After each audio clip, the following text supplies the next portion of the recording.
जी सरबुलंदीअ लाइ करबला जे शहीदनि जी ॾिनल लाज़वाल ऐं अज़ीम कुर्बानीनि खे ॿियनि शहरनि जीअं लाड़काणे में बि भरपूर नमूने सां भेटा पेश कई वई, जंहिं सबबि समूरे शहर में या हुसैन जूं सदाऊं गूंजंदियूं रहियूं। योम आशूर वारे ॾींहं खे अक़ीदत ऐं एतिराम सां मल्हाईंदे शहर जे समूरनि रोडनि रस्तनि तोड़े चौकनि ते सॼो ॾींहुं सबील ऐं न्याज़ लंगर जो सिलसिलो जारी रहियो।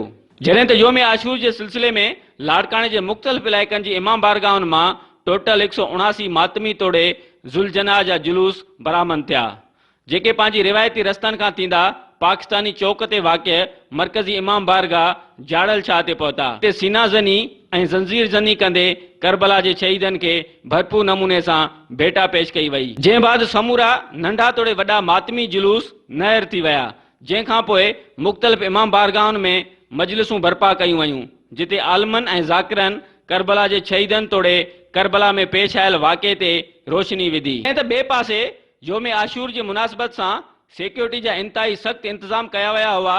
उन सिलसिले में 3300 पुलिस एहलकारनि सां गॾोगॾु 300 रेंजर्स जे एहलकारनि खे पिणु मुक़ररु कयो वियो हो। जॾहिं त इन खां अलावा इमाम बारगाहनि ॿाहिरां तोड़े मातमी जुलूस जे गुज़रगाहनि वारनि रस्तनि ते CCTV कैमराऊं नस्ब करे SSP ऑफिस में मॉनिटरिंग सेल क़ाइमु कयो वियो हो, जितां सिक्योरिटी जी समूरी मजमी सूरत हाल खे मॉनिटरिंग कयो वियो।